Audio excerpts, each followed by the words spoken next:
Bueno, pues nada, en primer lugar, disculparme por estos problemas técnicos de la emisión en directo. Ya les pido disculpas, esperemos que no nos pasen en los próximos webinars, ya que creo que hemos aprendido. Y nada, creo que vamos a dar comienzo a la presentación, si les parece. Bueno, en primer lugar, bienvenidos y bienvenidas a todos a estos webinarios de la Asociación Medioambiental Internacional de Gestores del Olor.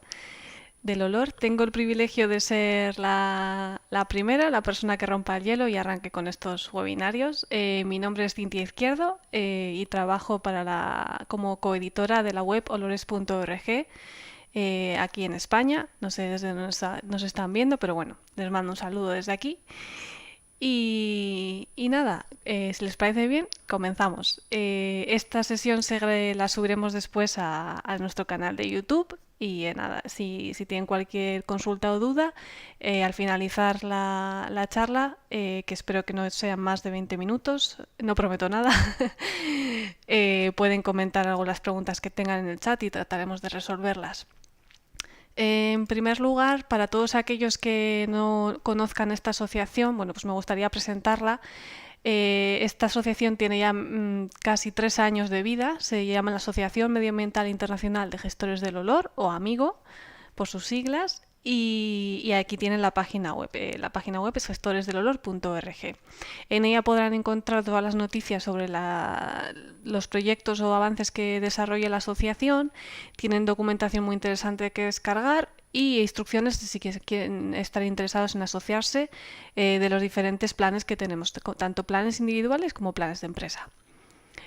Y bueno, lo que nos trae aquí en realidad parte de la idea del desarrollo que se llevó hace unos meses de una guía, de la guía de gestión básica del olor, que ha sido desarrollada por más de 18 voluntarios, miembros de la asociación y de otras personas. Creemos que es una guía muy interesante para cualquier persona que se quiere iniciar en la gestión de los olores. Aquí les presento un poco el esquema general y esta guía la pueden descargar de manera gratuita en formato PDF de la propia web de la que se acabo de indicar anteriormente, en gestoresdelolor.org, en documentación, guías técnicas. Nada, y si conocen a alguien que les pueda interesar, pues también se la pueden enviar. Como ya les comento, es una guía gratuita que ha desarrollado la propia asociación y en la que hemos partido para desarrollar esta serie de webinarios. Actualmente, hoy partimos del punto 1 del índice y trataremos de dar algunas claves de esta guía. No la desarrollaremos por completo, por lo que les recomiendo que se la descarguen. Y también me gustaría comentar algunos de los otros proyectos que ha desarrollado la Asociación Amigo, que no solamente la guía, sino que participamos en un proyecto europeo financiado por la Unión Europea, un proyecto Horizonte 2020, que fue galardonado con 3 millones de euros para desarrollar un proyecto de colaboración ciudadana y establecer mapas de olor a nivel mundial. Si tienen cualquier pregunta, al finalizar las charlas les dejo mi correo y pueden preguntar cualquier cosa sobre la asociación o sobre alguna de las dudas que tengan más en profundidad de esto que vamos a comentar.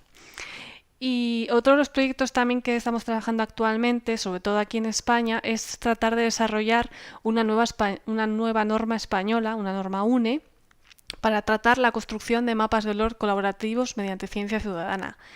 Hemos creado, gracias a la Asociación Amigo y más voluntarios, hemos creado un grupo de más de 20 expertos de diferentes metodologías y profesiones y creemos que vamos a ser capaces de desarrollar dentro de unos años esta norma española que sirva como guía también para otros países. Simplemente vamos a tratar de estandarizar para todas aquellas personas que trabajan y desarrollan este tipo de programas para mapear los olores, digamos, de manera un poco más simplificada, pues que tengan una guía estandarizada y que pueda ser utilizada en cualquier parte del mundo.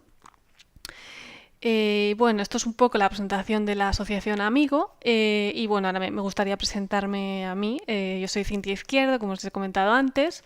Soy coeditora de la página web olores.org, que si no la conocen también les recomiendo que la visiten porque tienen muchísima información de contenido abierto que pueden leer y pueden investigar pues la página tiene más de 12 años de trayectoria ya y hay muchísima información. Y a través de esta página web hemos llegado a organizar ya 5 conferencias internacionales sobre olores. El año pasado fue la última en Santiago de Chile y actualmente nos encontramos desarrollando la futura 9ª conferencia de la IWA, de la International Water Association, sobre olores, que se celebrará aquí el 26 y 27 de octubre del año que viene en Bilbao, en España. Bueno, por otro lado, también mi trabajo se desarrolla como consultora medioambiental en SVPA y bueno, creo que vamos ya un poco a tratar el tema de los olores. Bueno, en este primer webinario me gustaría hacer hincapié en tres principios, en 3 puntos. El primero sería un poco la teoría del olor y cuáles son sus principios. En segundo lugar, me gustaría comentar cuáles son las propiedades de los olores. Y por último, hablar de los factores FIDOL o FIDOL. Espero tratar de ser lo más breve y simplificada y que sea entendible.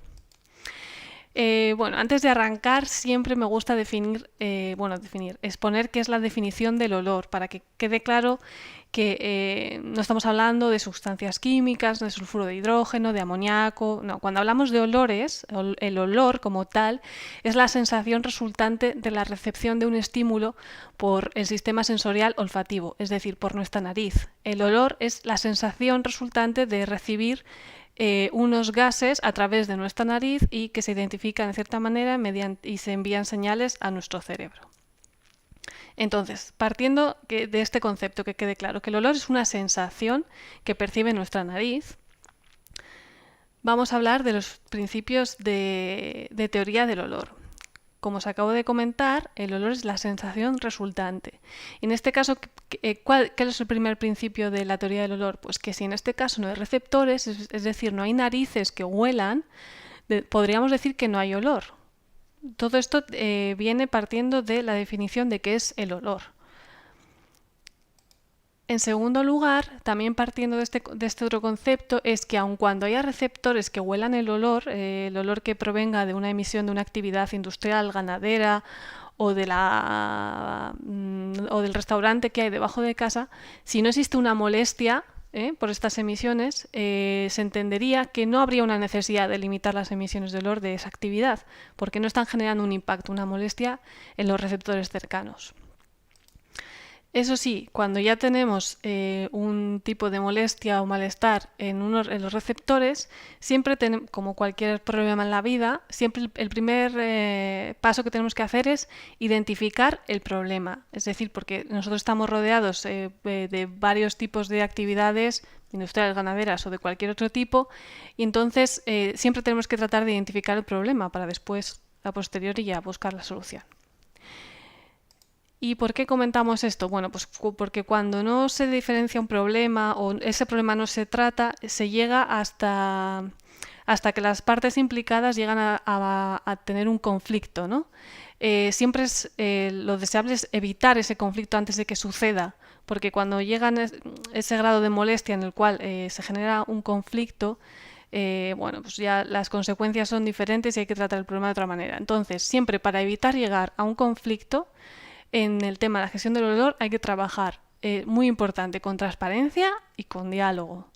Esto es algo que cuesta trasladar siempre a los diferentes actores que forman parte de la gestión del olor, pero bueno, siempre hacemos hincapié en esto, que hay que trabajar con transparencia y con diálogo. Y para ver si han entendido el tema de cuál es el olor, ¿no? La definición que les comentaba antes, siempre me gusta hacer un símil entre el olor y el ruido. Existe un koan del budismo zen que dice que si un árbol cae en un bosque y nadie está cerca para oírlo, se pregunta, ¿hace algún sonido? Bueno, pues podríamos asemejar este koan del budismo con los olores. Si existe un olor en una zona, pero no hay nadie cerca para olerlo, ¿existe en realidad ese olor? Bueno, pues les lanzo ahí la pregunta y no la voy a querer responder. Espero que sean capaces ustedes de pensarla.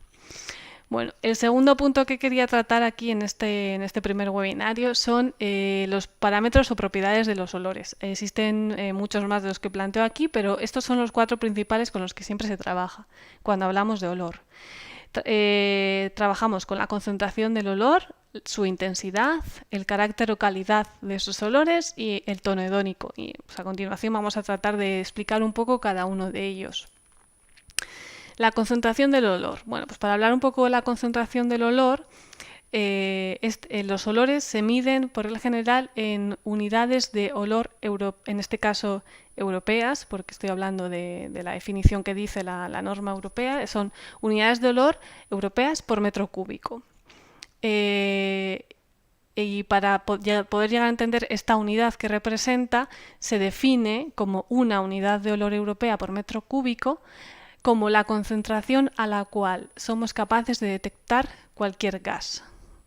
¿Vale? Entonces, en este caso, una unidad europea, una unidad de olor, disculpen, europea por metro cúbico sería el umbral de detección, detectar un olor. Esto no quiere decir que lleguemos a identificarlo. Para eso necesitaríamos tener algunas unidades superiores de ese olor para ser capaces de reconocerlo, pues entre 3, 5 o 10 unidades de olor. Y bueno, para ver un poco cómo se llega a determinar cuál es la concentración de olor de cualquier gas, existe la norma, en este caso, perdón, voy a hablar de la normativa europea, pero que está traspuesta también en Chile y en Colombia, que en este caso sería la 13.325, que nos habla de cuál es la medición de concentración de olor mediante olfatometría dinámica. Vale, hablando así de manera muy genérica, lo voy a explicar de manera muy sencilla. Lo que se hace es tomar una muestra de gas generalmente en la fuente. Esa muestra de gas se lleva en unas bolsas en menos de 30 horas a un laboratorio olfatométrico y es allí donde mediante un panel de personas calibradas, es decir, al menos 4 personas que tienen un rango de calibración de olor que tiene un olor normal, detectan el olor de manera normal, no tienen anosmia, es decir, no huelen poco o no huelen mucho, tienen un rango normal. Se les va a dar, se les va a presentar a oler diferentes diluciones de ese gas que se tomó. Se iniciará con unas diluciones muy grandes, es decir, que no detectarán el olor, y se irán variando estas diluciones hasta que el 50% del panel sea capaz de reconocer el olor. En este caso, si se realizaron, pongamos por ejemplo, 5.000 diluciones para que el panel fuera capaz de detectar ese olor, se dice que la muestra inicial tenía 5.000 unidades de olor europeas por metro cúbico. Esto es un poco a grandes rasgos cómo se mide la concentración de olor. Otra de las propiedades de los olores sería la intensidad. En este caso, la intensidad nos va a medir cuál es la fuerza con la que se percibe el olor. Es decir, cuando alguien dice, uff, aquí huele muy fuerte, o uff, huele algo, pero huele de manera débil. Bueno, pues en este caso estamos hablando de intensidad de los olores. La intensidad se puede clasificar de diferentes maneras. En este caso, pues aquí les presento cómo se clasifica en las guías alemanas VDI 3881, pero bueno, existen otro tipo de clasificaciones entre 1 y 10, 1 y 5, partiendo siempre desde olores que apenas se perciben hasta olores extremadamente fuertes. El olor, la relación entre la intensidad y la concentración a veces es un poco confusa, pero en realidad sí que están relacionadas, aunque no son lo mismo. En este caso, aquí les presento pues, la ley de Steven, cómo se relacionan ambos conceptos, pero siempre hay creo que con un ejemplo es más sencillo de ver. En este caso se hicieron múltiples pruebas de concentración de olor mediante olfatometría dinámica y también se midió su intensidad. Pues, en este caso tenemos 2 ejemplos. En un caso de ellos estamos hablando de purines de cerdo a mano izquierda, en verde, y en azul estamos hablando de granjas de crías de aves. Bueno, pues en este caso está representado en escala logarítmica. Y si partimos en el caso de los cerdos en 100 unidades de olor europeas por metro cúbico, estaríamos hablando de una intensidad de 3,6 de olor, es decir, es un olor perceptible.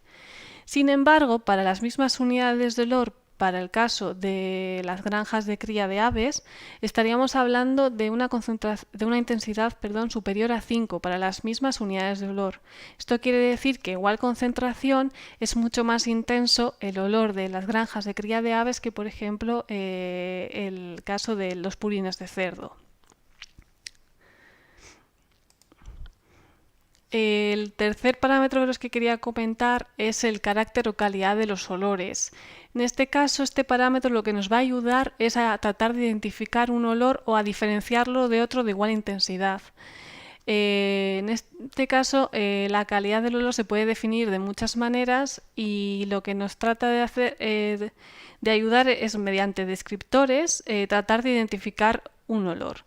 Existen existen ruedas de descriptores o tablas de descriptores en función del tipo de olor con el que podamos trabajar que nos puede ayudar a identificar un olor. Por ejemplo, pues este olor me huele a huevos podridos con otra sustancia. Bueno, pues así tratamos de describir siempre un olor, ¿no? Así le damos el carácter o calidad a esos olores, y si nos presentarían dos olores diferentes podríamos ser capaces de diferenciarlos porque tendrían una calidad diferente. Y por último, y no menos importante, hablaríamos de la propiedad del tono hedónico. El tono hedónico es la propiedad que nos dice el agrado o desagrado de un olor, es decir, es una categoría de agrado o placer de los olores. En este caso, para una persona la pintura puede ser agradable, para otra desagradable, o la bollería, yo creo que estamos prácticamente todos de acuerdo que su olor puede ser agradable. Pero, sin embargo, para medir el tono hedónico también existe una escala de puntos. Esta es, la he tomado de la VDI 3882, en la que trata de clasificar el tono hedónico de un olor desde -4, que sería extremadamente desagradable, a un valor positivo de +4, que sería extremadamente agradable. Bueno, y hasta aquí lo que hemos tratado siempre ha sido de tratar en estas 4 propiedades, hemos hablado de las características o propiedades del olor. Sin embargo, eso no nos va solamente esas propiedades no nos van a ayudar a conocer cuál es el grado de molestia que sufre una población por olores, ¿no? En este caso, tendríamos que hablar de otros factores. Para ello, bueno, ¿cómo se produce una molestia por olor? Bueno, pues la molestia por olor llega a ser causada cuando un receptor está expuesto a un olor bastante ofensivo o muy prolongado en el tiempo que interfiere significativamente en su vida diaria. También se comenta que los olores son acumulativos en nuestra memoria. Si un día percibo un olor, bueno, pues no pasa nada, ha sido solamente un día. Si lo percibo 2 días, bueno, ya esto se ha repetido. Si lo percibo 3 veces a la semana, todas las semanas, bueno, quizá ya esto llegue a molestarme bastante. Entonces, los olores se van acumulando en nuestra memoria y por eso, bueno, llegan el apartado de conflictos que comentábamos antes. Entonces, ¿qué podemos hacer para medir cuál es el grado de molestia de los olores, ¿no? Porque antes hemos hablado de la descripción de los olores, pero ¿cuál es el grado de molestia que estos olores pueden provocar en las personas? Bueno, pues para eso se utilizan los factores Fidol o Fidol, de los que he comentado al principio. En este caso, hablamos de factores de Fidol, F de frecuencia y de intensidad o concentración, D de duración o de ofensividad, en este caso hablamos de tono hedónico, o L de localización. Localización que realmente se refiere a la sensibilidad de los receptores que están ahí, que reciben el olor. La frecuencia. Bueno, la frecuencia es una medida que nos va a informar sobre cuánto tiempo una persona está expuesta a ese olor, ¿no? En condiciones ambientales. Es decir, la frecuencia me puede decir si percibo el olor durante 1 minuto, durante todos los días a la semana, o si lo percibo 1 hora pero solamente una vez al año. Bueno, pues aquí la frecuencia es totalmente diferente. No es lo mismo percibirlo todos los días del año a percibirlo únicamente una vez al año. La frecuencia con la que se va a percibir el olor va a depender de amplios factores, en este caso desde la propia actividad que esté emitiendo ese olor a las condiciones climáticas, la topografía, etcétera. En segundo lugar, la I de Faido pertenece a intensidad y la intensidad es con la que se percibe el olor, que está directamente relacionada con el estrés olfativo. Teniendo en cuenta que es mucho más sencillo de medir la concentración, en realidad estamos hablando de concentración, ¿no? de cuántas unidades de olor por metro cúbico están en la zona en la que está el receptor. Y es así como se establecen en las legislaciones habitualmente. Hablamos de que no se puedan superar 3 unidades de olor europeas por metro cúbico. En los receptores un percentil 98, allá estaríamos hablando de las veces al año que pueden percibir el olor o no. En tercer lugar, hablaríamos de la duración. La duración se refiere al periodo de tiempo en el que una persona está detectando ese olor. Como les comentaba con frecuencia, no es lo mismo que una persona perciba el olor durante unos segundos o lo perciba durante 3 horas continuadas. Entonces, el impacto que recibe el receptor va a variar, que también depende ampliamente de la frecuencia, obviamente. En cuarto lugar, hablaríamos de ofensividad o tono hedónico. En este caso estamos hablando si el tipo de olor que recibe la persona es un olor agradable o desagradable. ¿Esto en qué nos va a influir? Pues obviamente si estamos expuestos a un olor agradable, por regla general somos mucho más tolerantes con los olores agradables, pero si estamos expuestos a un olor muy desagradable, esto va a hacer que nos moleste mucho más. El tono hedónico que sea desagradable va a generar que la molestia sea mayor. Esto se suele ver también en ciertas legislaciones en las que en función del tipo de actividad se limita a mayor o menor concentración de olor en función del tono ofensivo que tiene esa actividad. Y por último, la L de localización o lugar o ubicación realmente se refiere, como os comentaba antes, a la sensibilidad de los receptores que están oliendo ese olor. Es decir, por ejemplo, si es mucho más aceptable que si estoy en un medio rural, yo pueda aceptar un olor perteneciente al medio rural como pueda ser el agrícola. Sin embargo, si yo estoy en un colegio o en un hospital, ese olor va a ser mucho más desagradable porque de hecho no estamos habituados a él. Entonces, siempre se suelen tolerar mayores concentraciones de olor en zonas mucho menos urbanas y se suelen establecer límites mucho más restrictivos en zonas urbanas. Bueno, y por último comentar un poco que la molestia por olor al final de la exposición, como comentaba antes, prolongada en el tiempo de un olor ofensivo puede llegar a generar ciertas afecciones a la salud, como pueden ser dolores de cabeza, problemas respiratorios, en algún caso náuseas o vómitos, o incluso el propio estrés generado porque es una invasión a nuestra intimidad y a nuestra vida diaria. Eso es lo que genera la molestia por olores. ¿Qué puede también generar la molestia por olores? Pues quejas y protestas en contra de la actividad que estaba generando estos olores. Esto puede llegar incluso a generar problemas frente a la administración pública que hay que solucionar y bueno, el hecho de que se puedan manifestar en la puerta de una propia actividad industrial exigiendo el cierre de la misma. Y otra de las consecuencias de la molestia por olores que no se suele tener en cuenta, pero que también debería tenerse en cuenta, es la devaluación del precio de los bienes e inmuebles que están impactados por olor. Existen estudios que demuestran que las viviendas que están cerca de actividades que son potencialmente contaminadoras de la atmósfera por olor están expuestas a estos olores de manera habitual. El precio de venta de esas casas es inferior a zonas donde no está expuesto a ningún tipo de olor. Y bueno, y con estas 3 conclusiones un poco de cuáles son las molestias por olores, me gustaría agradecerles que me hayan estado escuchando. Creo que he ido bien en el tiempo.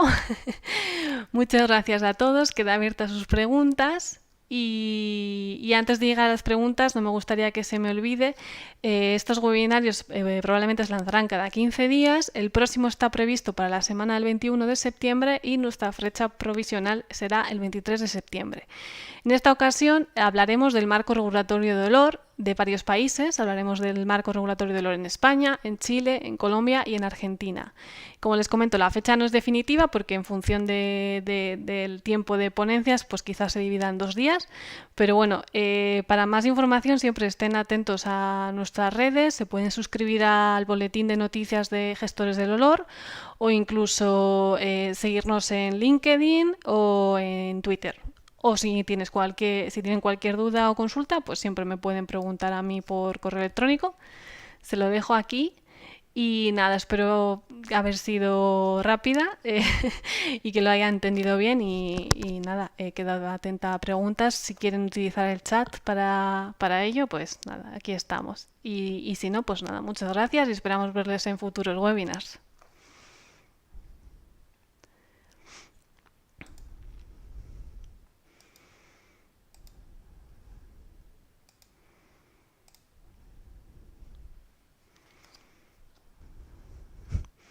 Muchas gracias a ti, Fernando, por escucharme nuevamente y nada, un placer haber estado aquí. Como les comentaba, nada, les he dejado ahí mi correo electrónico, cualquier duda, no duden en consultarnos y a la Asociación Amigo, que para eso está para difundir la adecuada gestión de los olores a través de, en cualquier parte del mundo. Tenemos socios en varios países, desde pues, Colombia, Argentina, Chile, España, y nos encantaría tener más socios, porque gracias a los asociados podemos hacer estas labores de difusión como las que os he comentado al arrancar. Así que muchas gracias a todos. Y si por lo que sea hemos descubierto que deben estar logueados para poder comentar en el chat, así que nada, anoten mi correo electrónico si tienen cualquier duda o consulta.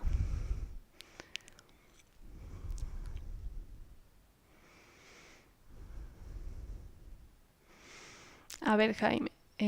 Gracias, Wilmer. Un saludo. Jaime, ¿nos puedes explicar si la concentración de olor puede identificar las sustancias que se mezclan?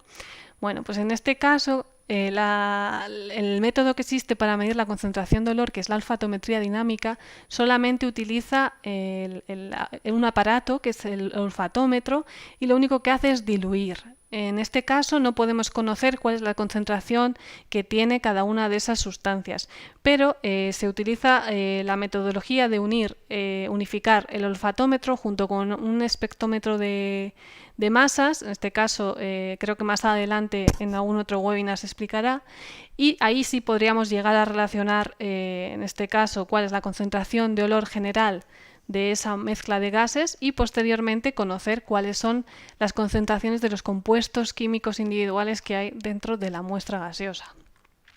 Pero como tal, mediante olfatometría dinámica, como les comentaba, solamente es un equipo que hace una dilución con aire neutro y libre de olor, y por tanto solamente nos identifica y nos da las unidades de olor por metro cúbico.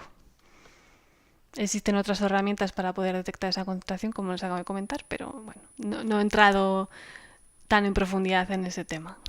Espero que haber solucionado su consulta, Jaime.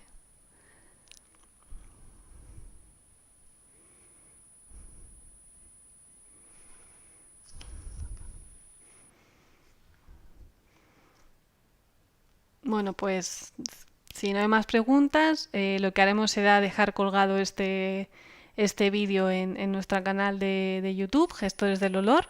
Y nada, esperamos verles en futuras convocatorias para estos webinars. Y nada, y les recuerdo que pueden descargarse la guía básica de gestión del olor realizada por más de 18 voluntarios y la tienen en la propia web de la asociación.